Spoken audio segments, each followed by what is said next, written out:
Property Roadshow. You're here with Helen Tarrant, and today I'm actually interviewing Bruce Carter.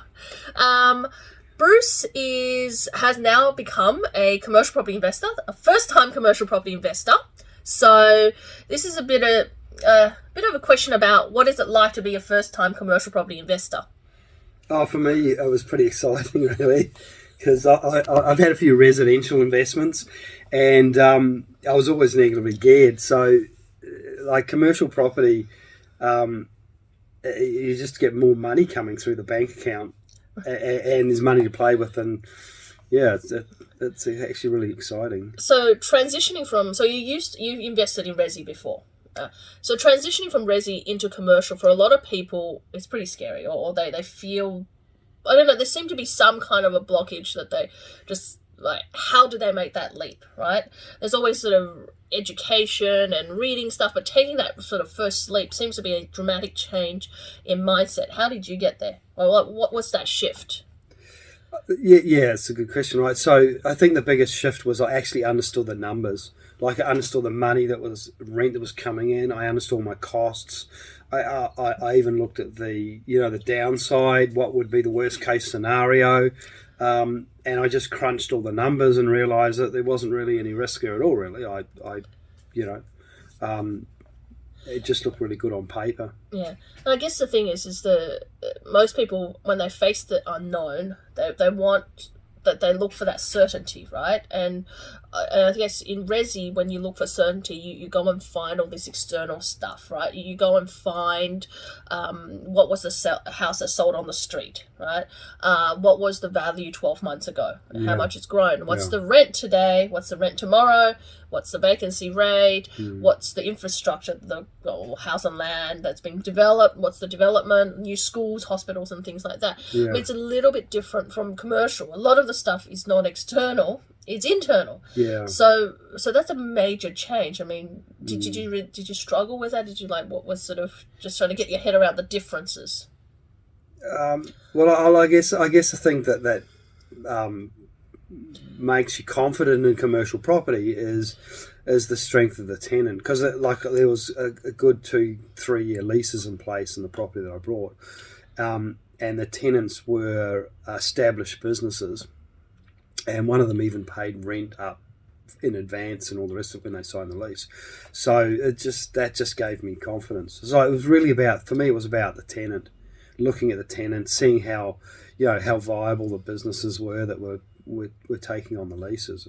Yeah. And yeah. Okay. So tell us about the property. So whereabouts is it? Okay, so this particular property is in Toowoomba, which is 2 hours out of Brisbane. It's a little bit of a complicated deal, but it's not hugely complicated. So it was a vacant property. We looked at it. It's a couple of 100 square metres. It was in a home improvement centre in Toowoomba. It was right at the entrance. There wasn't anything really for lease around it, so it looked pretty good when you actually have a look at it. The good thing about it was it had lots of versatility around it. So it had entrance coming in the back and the side and the front. And when I looked at it, it had a roller door at the back, and I thought, well, we could break this up into 2 or 3 spaces, and put a warehouse at the back, which is essentially what we did. We didn't really have to do anything structurally.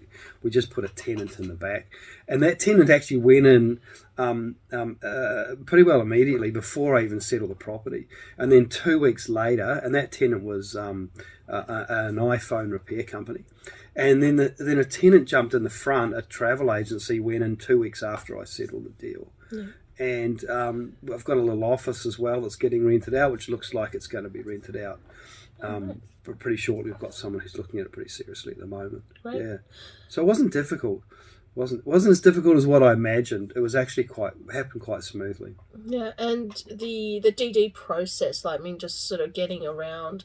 For most people buying a vacant property, or even a semi-vacant property, that's pretty scary. They're just like, we don't know when we're going to get the tenant, and there's no real guarantee. So you get the tenant in 3 months, you get the tenant in 6 months or 16 months, right?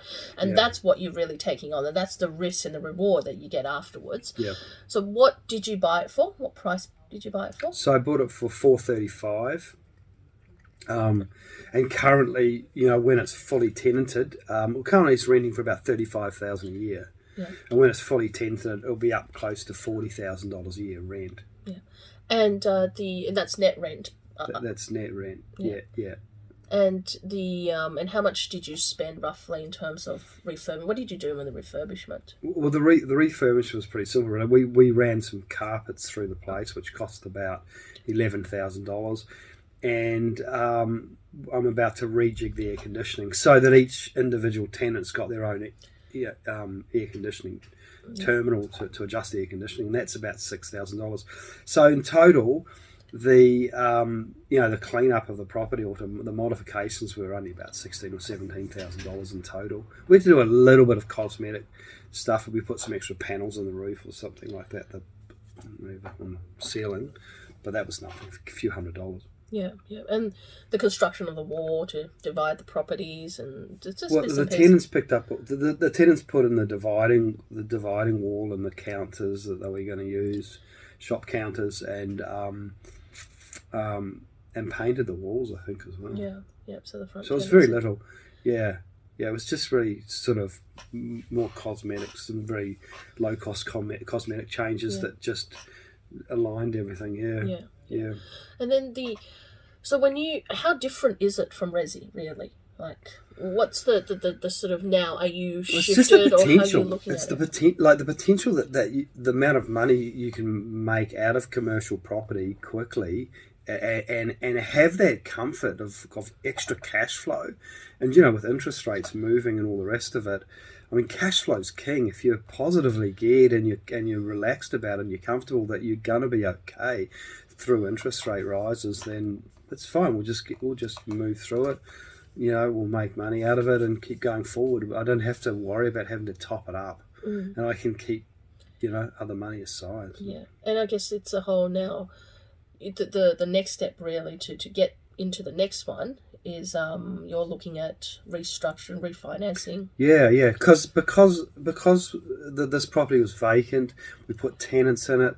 The value of the property's gone up enormously. From probably $435 to probably a market value of about $650 once I get this small office rented out. So once this office is the small office is completed, it'll give me an opportunity to refinance, and from there I can pull out another deposit and go on to another property from there, which will be a really good result after 6 months of owning the property. I can keep moving forward if I want to. Yeah, that's the main thing that the people are challenged at the moment with resi. I think that they're finding it harder because of the value and the price point of resi. It's harder to have that quick turnaround where they can go and buy again.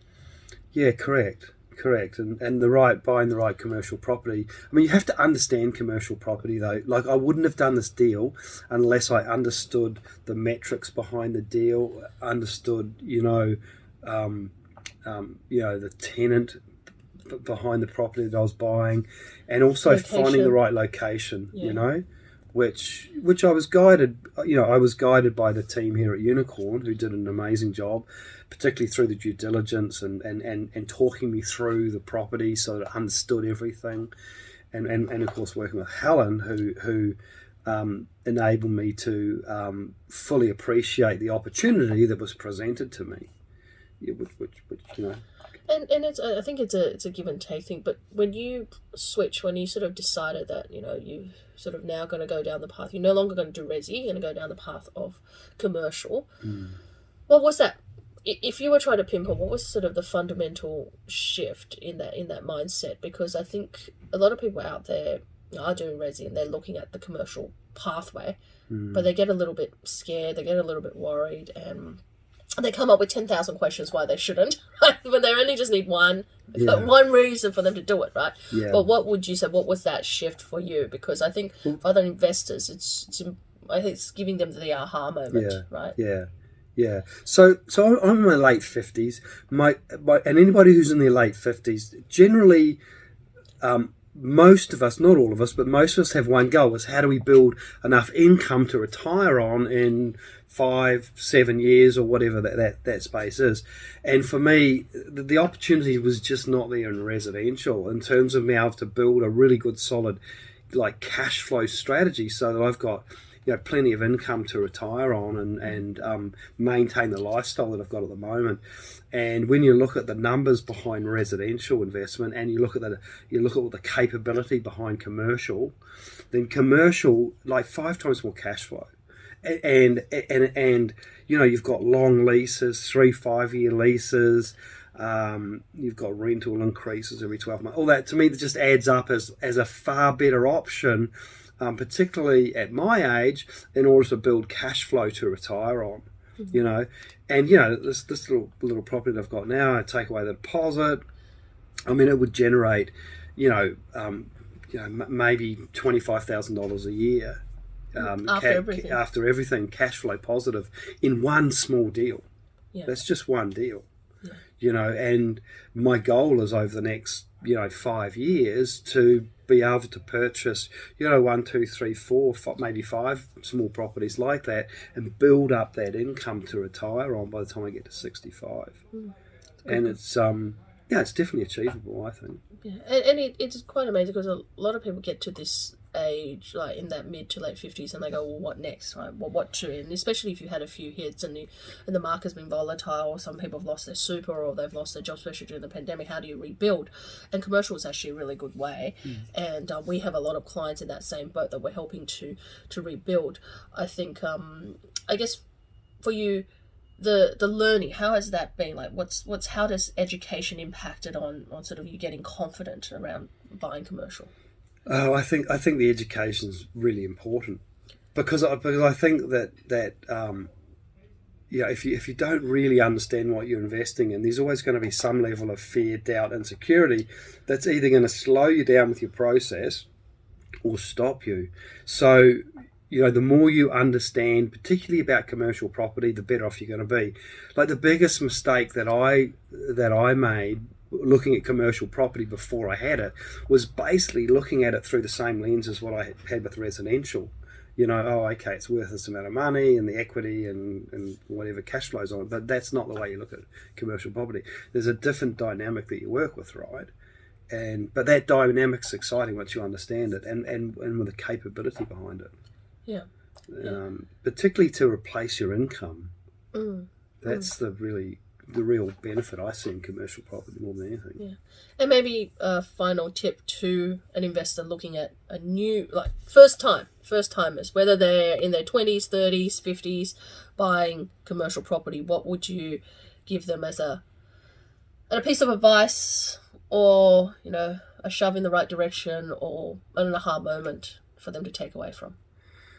Look, at the end of the day, the cash flow that you have as you go to retire is going to be the thing that's going to make the biggest difference. Yeah, there's no value in having 6 properties that are negatively geared, or 6 properties that are neutral, or a little bit of cash flow and all the equity is sitting in paper and you can't do anything with it but pass it on to the next generation.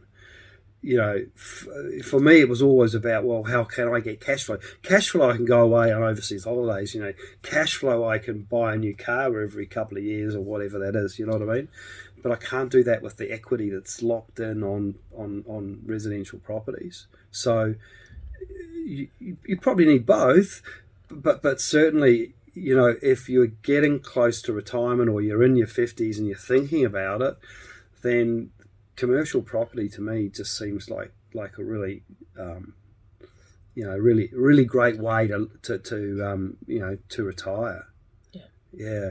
Okay. Yeah. Right, well, on that note, guys, if you're looking for some help around commercial property and you want someone to help you with strategy, especially when you're in that when you're looking at retirement in the next, no longer, whether it's 5 years, 10 years or 15 years, then certainly reach out to us. Unicorn Commercial Property, Helen Tarrant, details are below. Order my book, join one of our webinars. We've got some free events coming up. So we've got the Cashflow 10X event coming up, which we're going to give you some detailed strategies on investing in commercial property. And of course, join our education program, be part of a community, which is really important when you're looking at building and building with like-minded people, and there's lots of JV opportunities out there as well for any of these people. So really check us out. In the meantime, subscribe, hit the bell, and we'll see you next week on the next video. Bye for now.